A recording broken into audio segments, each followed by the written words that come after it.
Grief is a quiet country, and for the past 2 years, since my husband Arthur passed, I had become its sole resident. To the outside world, my life had become a simple, predictable narrative, the wealthy widow of a business titan, living out her days in quiet, comfortable obscurity. It was a narrative my daughter-in-law, Madison, was particularly fond of. She saw me as a relic, a beautifully preserved artifact from her husband's past, to be polished and displayed on holidays, but otherwise kept safely under glass. She was, of course, devastatingly wrong. My husband, Arthur, never made a single major decision without me. For 35 years, I was not just his wife. I was his strategist, his sounding board, his silent partner. He was the brilliant architect, the charismatic face of our empire, but I was the one who stress-tested the blueprints. I was the ghostwriter of his greatest successes. When he passed, I sold the company he built, not because I couldn't run it, but because I was tired. I chose a life of quiet anonymity, a decision my son David and his wife Madison mistook for incompetence. If you are listening to this, perhaps you too have felt underestimated, defined by a role someone else has written for you. Please consider subscribing and sharing your experience in the comments, because this is a story about the danger of assumptions and about what happens when a woman who has spent a lifetime building an empire from the shadows finally decides to step into the light. The inciting incident, as they say in books, happened during one of our mandatory Sunday dinners. These were not warm familial gatherings. They were command performances held at Madison and David's sterile minimalist mansion, where every piece of furniture looked like a sculpture and every conversation felt like a job interview. My son David is a pleasant, well-meaning territory that has been thoroughly colonized by a foreign power. He loves me, I know he does, but his fear of his wife's disapproval is the reigning government in his life. That evening, Madison was holding court. She was a senior vice president of marketing at Innovate Dynamics, a fast-rising tech firm, and she directed the dinner conversation like a conductor leading a slightly terrified orchestra. She spoke of quarterly reports, of branding synergy, of the problematic culture of the older employees. The issue, she said, swirling a ridiculously expensive red wine in her glass, is a lack of hunger. We have people who have been with the company for 20 years. They're comfortable. They lack the disruptive mindset we need to scale. She glanced at me as she said the word, comfortable, a subtle, pointed dart. To Madison, comfort was a synonym for decay. David, my son, just shifted his fork around his plate, nodding at all the right moments. I saw a flicker of shame in his eyes when her gaze fell on me, but it was quickly extinguished. Survival in Madison's world required a certain moral flexibility. I simply listened, offering polite, non-committal smiles. I had read Innovate Dynamics' annual report that morning.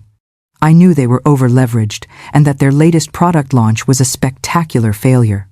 Madison's disruptive mindset was costing the company millions, but her confidence was a fortress, impenetrable to inconvenient facts. Finally, after dessert had been cleared, Madison leaned forward, placing her perfectly manicured hands on the table. She fixed me with a look of theatrical pity, the kind a queen might bestow upon a particularly pathetic serf.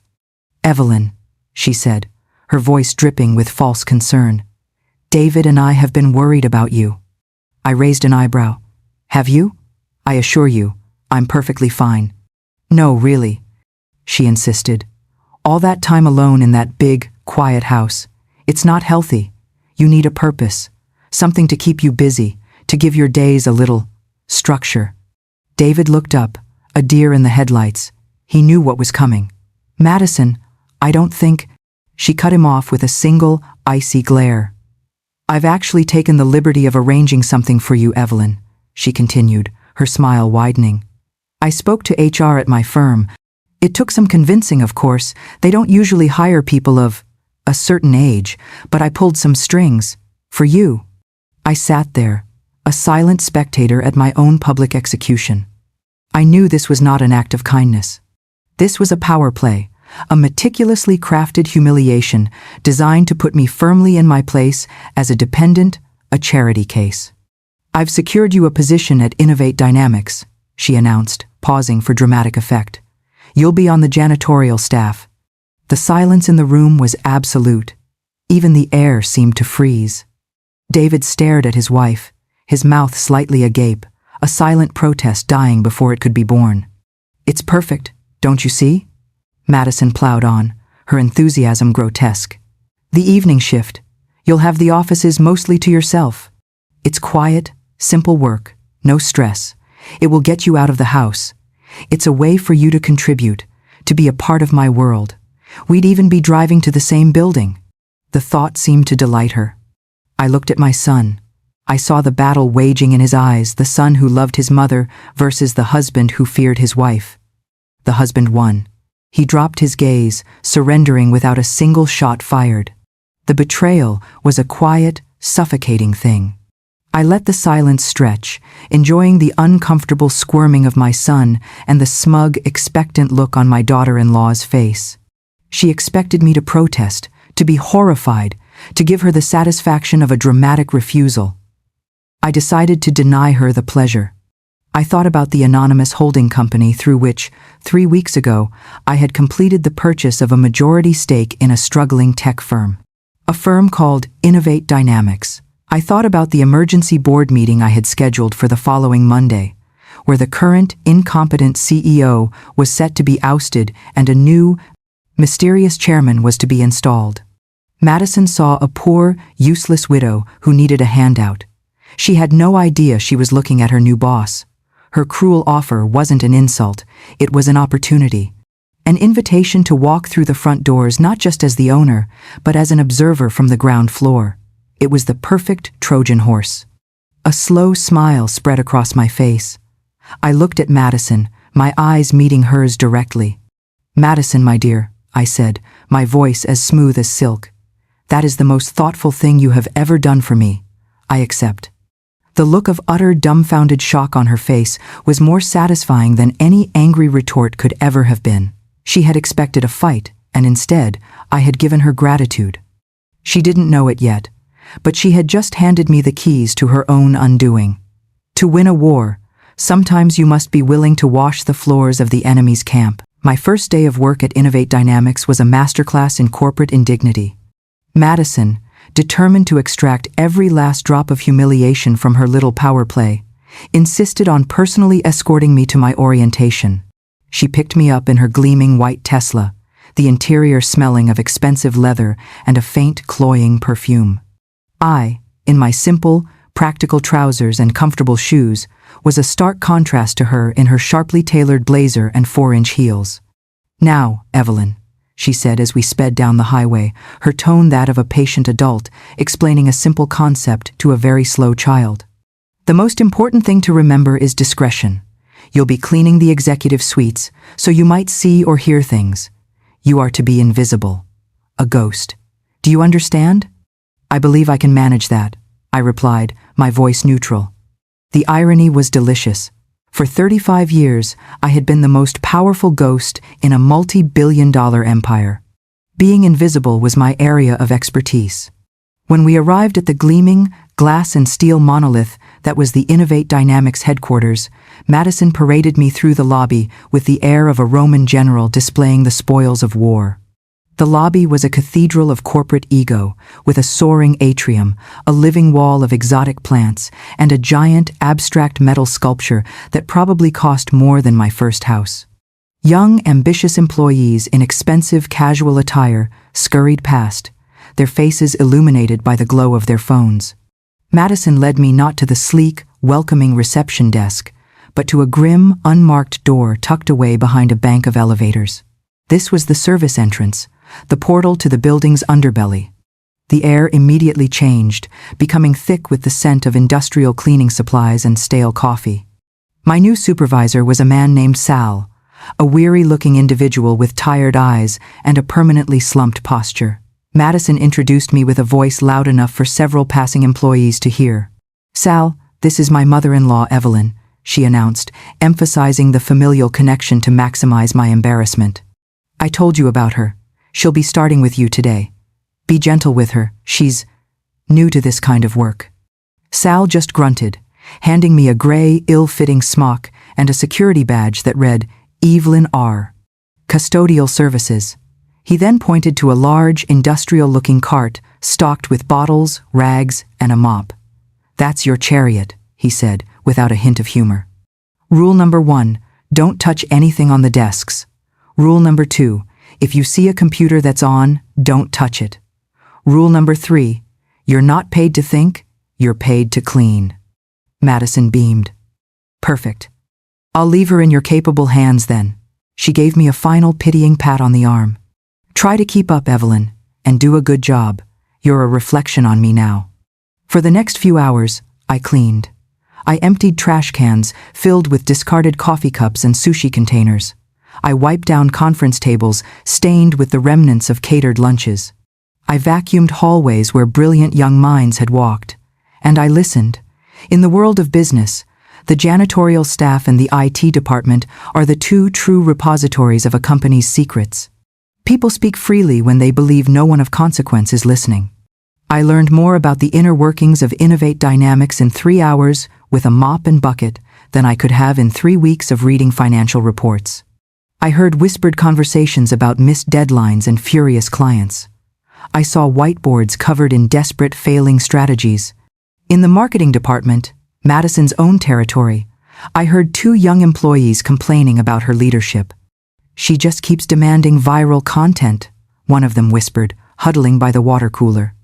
She has no strategy, no data, just buzzwords she read in an article. We're burning through our budget with nothing to show for it. It was exactly as I had suspected from my research. The company was a ship with a beautiful sail, but no rudder, captained by arrogant, inexperienced officers who were steering it directly toward an iceberg.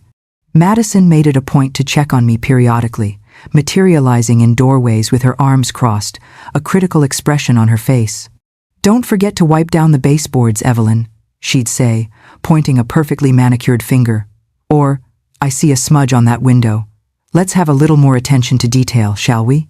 Each comment was a public performance, designed for the benefit of any employee who happened to be nearby, reinforcing my lowly status and her magnanimous, yet demanding, nature. My final assignment of the day was the executive boardroom on the top floor. It was a magnificent space, a glass box suspended in the sky with a panoramic view of the entire city.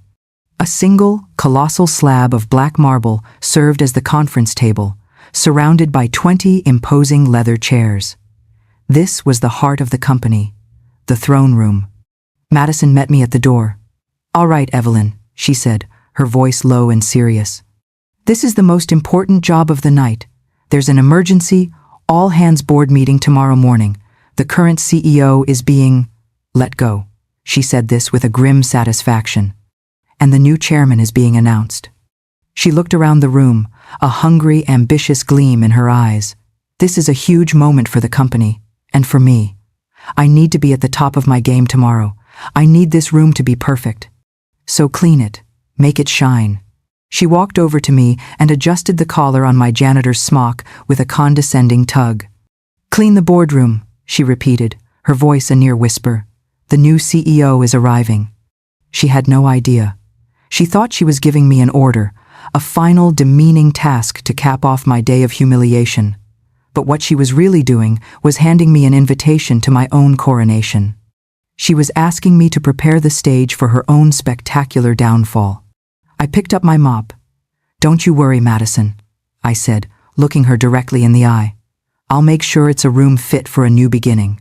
She gave me a final smug smile and walked away, her heels clicking authoritatively on the polished floor. I stood alone in the magnificent, empty boardroom, the city lights twinkling like a sea of diamonds at my feet. I wasn't a janitor cleaning an office. I was a queen surveying her kingdom on the eve of her ascension, and I was ready for a new beginning. There is a unique clarity that comes from occupying the lowest rung on the ladder. From that vantage point, you see everything. You see the cracks in the foundation that are invisible from the penthouse suite. As I worked, I wasn't just cleaning a room. I was performing a final reconnaissance of the territory I was about to conquer. The tools in my hands, a spray bottle, a microfiber cloth, a mop, were not instruments of servitude. They were my props, the perfect camouflage for my final act of observation. I began with the colossal marble table. As I polished its cool, dark surface, I ran my fingers over the small, nearly invisible data ports embedded in the stone. I saw the faint, ghostly outlines of where laptops had sat, where coffee cups had been nervously placed. This table was an arena, a place of corporate combat, and tomorrow it would be the site of a public execution. I took my time, wiping away every last smudge, every fingerprint, preparing a perfectly clean slate for the new era I was about to usher in. I moved from chair to chair, 20 silent leather thrones arranged in a strict hierarchy. I straightened each one, aligning them with geometric precision. I could almost feel the ghosts of the people who sat here, the nervous energy of the junior executives, the bored entitlement of the legacy board members, the feigned confidence of the soon-to-be deposed CEO. Soon, they would all be looking at me. The thought did not fill me with fear, but with a cold, electrifying calm. I had spent a lifetime being underestimated. I was, in a way, uniquely prepared for this moment. As I worked, my mind drifted back to Arthur. He would have loved this. Not the cruelty, not the humiliation, but the strategy. The sheer, beautiful audacity of it. Never play chess when you can play poker, my love. He used to tell me. In chess, everyone knows the value of the pieces. In poker, they only know what you choose to show them. For 2 years, I had shown the world a pair of deuces. Tomorrow, I would reveal a royal flush. My final task was the wall of glass that overlooked the city. As I cleaned the window, my own reflection stared back at me. I saw a woman in a gray janitor's smock, her face etched with the lines of age and grief, her hair a crown of silver. But behind that reflection, in my eyes, I saw something else. I saw the woman who had clawed her way through hostile takeover bids, who had stared down Wall Street bankers, who had helped turn her husband's fledgling startup into a global powerhouse. Madison saw a janitor. I saw a queen in disguise. The sun had set, and the city was now a breathtaking tapestry of light, a silent, glittering testament to ambition and power. For a moment, I allowed myself to feel the sheer scale of what I was about to do. I was not just taking over a company, I was assuming a legacy. I was stepping out from the shadows of my husband's name and into my own. The thought was exhilarating. I finished my work just as the first rays of dawn began to paint the eastern sky in shades of gray and rose. The boardroom was immaculate. It was a silent, perfect stage, waiting for the drama to unfold. I took off the gray smock, folded it neatly, and placed it on my cleaning cart. Underneath, I was wearing a simple, dark, and perfectly tailored dress. I had come prepared. I pushed the cart into a small service closet adjoining the boardroom, and then, instead of leaving, I walked to a single chair placed against the far wall, a chair meant for junior aides or assistants during meetings. I sat down in the shadows, and I waited. This was the final piece of my plan. I would not make a grand entrance. My power would not come from bursting through the doors. It would come from the stunning, reality-altering reveal that I had been there all along, hidden in plain sight, watching and listening. The first to arrive was David, my son. He walked in, looking pale and nervous, clutching a tablet to his chest like a shield. He glanced around the pristine room, then his eyes fell on me, sitting in the corner. "Mom?" he whispered, his voice full of confusion. "What are you still doing here? The meeting is about to start. You need to leave." "I'm just finishing up, dear," I said calmly. "Don't worry about me." He looked like he wanted to argue, but just then, Madison swept into the room, a whirlwind of expensive perfume and nervous energy. She was dressed in a severe, blood-red suit, a clear statement of power. She barely glanced at me. Her focus was entirely on my son. "Is everything ready?" she demanded. "The presentation is loaded? You know your talking points?" "Yes, of course," David mumbled, shrinking under her intense gaze. Madison's eyes scanned the room, a general inspecting her troops before a battle. "Clean it. Make it shine," she had told me. I had done exactly that. She nodded in satisfaction, then turned to me, her face a mask of irritation. "Evelyn, the meeting is about to start. The board will be here any second. My performance review depends on this. It's time for you to go. Now." She pointed toward the service door I had come through. The message was clear. The help should be neither seen nor heard. Of course, dear, I said, my voice serene. But I did not move. I simply remained in my chair, a quiet, unassuming shadow against the wall, as the most powerful people in the company began to file into the room. The members of the board of Innovate Dynamics filed in like a procession of well-dressed, anxious penguins. They were a mix of old and new money, tech investors with trendy glasses, and silver-haired titans of industry with stern, weathered faces. They all carried an air of grave importance, their faces grim with the knowledge that a corporate beheading was about to take place. They moved to their assigned seats around the massive marble table, their movements stiff and formal. Not a single one of them gave me a second glance. In their world, a woman of my age, sitting quietly in the corner, could only be one of two things: an assistant or a piece of furniture. To them, I was utterly invisible, a part of the background scenery. It was the most powerful position in the room. Madison, however, was acutely aware of my presence. I could see her casting frantic, furious looks in my direction. My refusal to leave had thrown a wrench in her perfectly orchestrated stage play. I was a loose thread on her power suit, a smudge on her otherwise perfect presentation of control. She tried to catch my eye, to give me a withering glare that would send me scurrying back to the service closet, but I refused to look at her. Instead, I kept my gaze fixed on the table, my posture one of humble, patient servitude. Finally, the last board member arrived. It was Mr. Harrison. Arthur and I had known him for 30 years. He was a shrewd, honorable man of the old school, one of the few board members who had been openly skeptical of the company's current, reckless direction. He walked in, his expression as serious as the others, but as his eyes swept the room, they met mine. For a fraction of a second, the corner of his mouth twitched, a tiny, almost imperceptible signal of their shared conspiracy. He gave a slight, formal nod in my direction, so subtle that no one else would have noticed, and then took his seat. The final piece was in place. The deposed CEO, a man named Marcus Thorne, sat at the head of the table, though it was clear he was no longer in command. He was pale and sweating, a king who knew he was about to be abdicated. He shuffled his papers with trembling hands, avoiding eye contact with everyone. Madison and David sat slightly behind the main table, in chairs reserved for senior management. Madison was a coiled spring of ambition. This was her moment. The fall of the old king was, in her mind, the prelude to her own rise. She believed that with Thorne gone, her path to the top would be clear. She had spent weeks lobbying board members, positioning herself as the voice of the future. She thought this meeting was about her. Once everyone was seated, Mr. Harrison cleared his throat, and the room fell silent. "Good morning, everyone," he began, his voice calm and steady, carrying the weight of authority. "We are here today to address a significant transition for Innovate Dynamics. As you all know, due to a recent, controlling acquisition by the investment group Sterling Reed Holdings, the board has been restructured. It is Minda."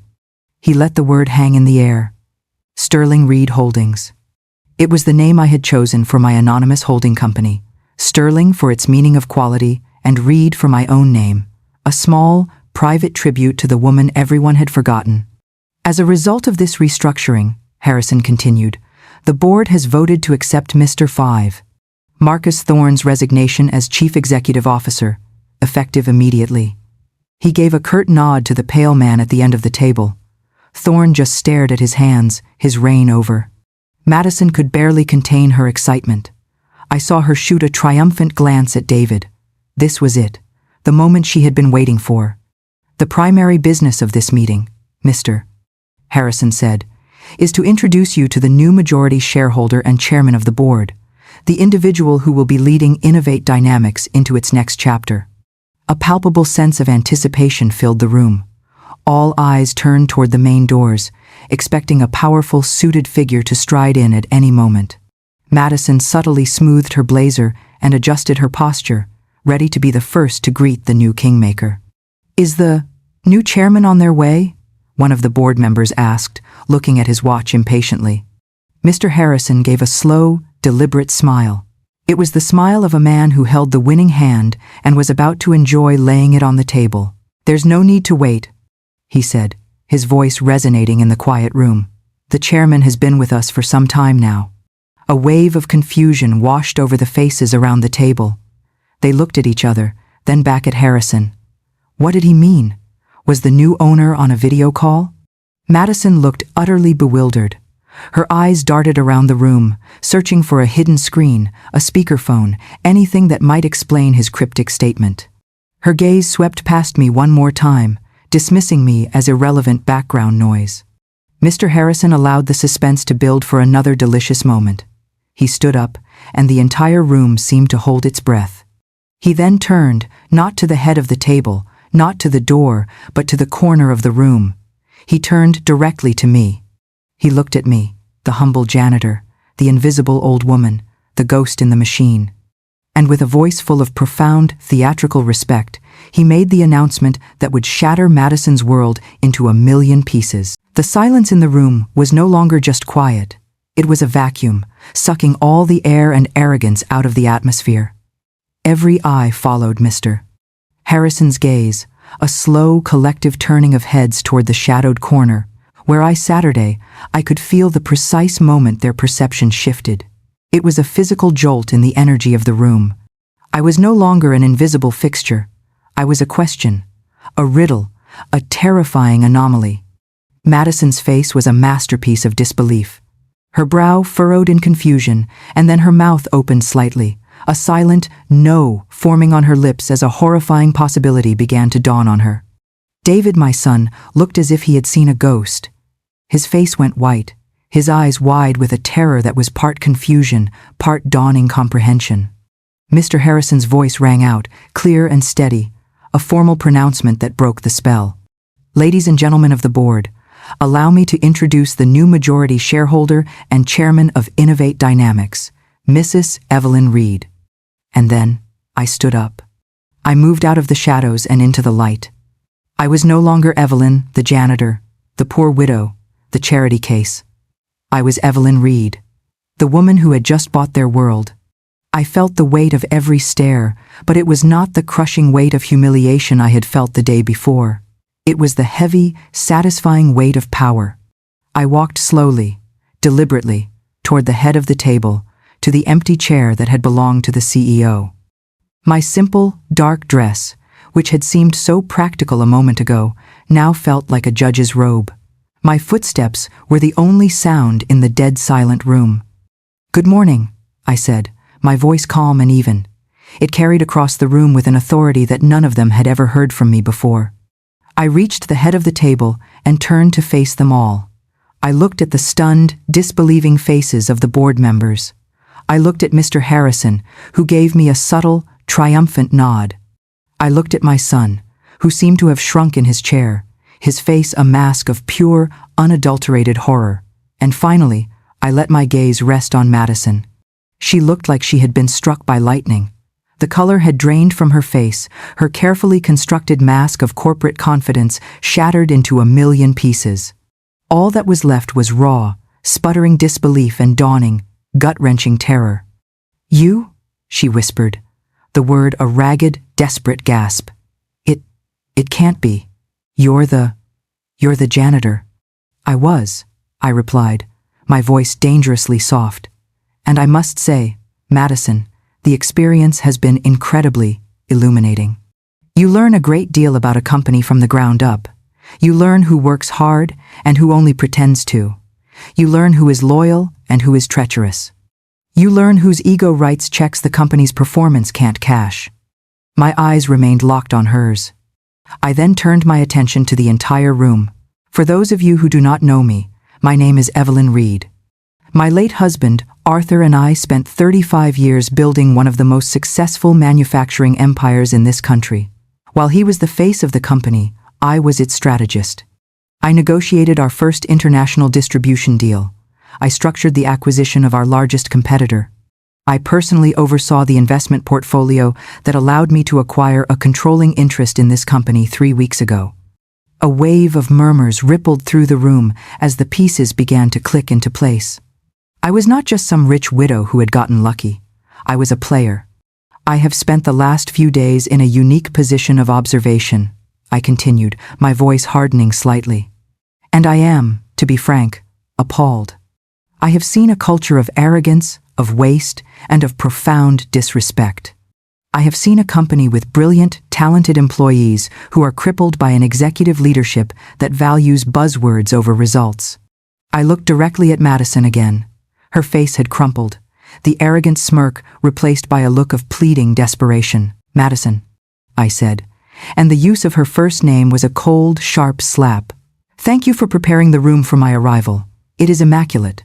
That will be your final task for this company." She stared at me, uncomprehending. What do you mean?" "I mean," I said, leaning forward slightly, placing my hands on the back of the chairman's chair, "that my first act as chairman is to streamline an underperforming and overpaid executive team." "You're fired." The words landed like a physical blow. Madison let out a small, strangled gasp. David, my son, made a move as if to stand up, to protest, but he caught my eye, and the cold, unyielding fire he saw there made him sink back into his chair, utterly defeated. "Mr. Harrison," I said, turning to my ally, "please have security escort Miss Reed from the building. She will be given a standard severance package, nothing more." "With pleasure, Madam Chairman," he replied, a grim satisfaction in his voice. As two security guards entered the room and moved towards a now sobbing Madison, I addressed the rest of the board. This is a new era for Innovate Dynamics. The era of empty promises and arrogant leadership is over. The era of integrity, hard work, and results begins now. We have a great deal of work to do. I pulled out the chairman's chair and, for the first time, sat down at the head of the table. I looked out the great glass window at the city skyline, my city. It didn't feel like a victory. It felt like a restoration. The restoration of order, of respect, of common sense. Madison thought she was teaching me a lesson about my place in the world, and she did. She reminded me that my place was not scrubbing floors in the shadows. My place was here. Thank you for listening. Don't forget to subscribe and feel free to share your own story in the comments. Your voice, believe me, always matters.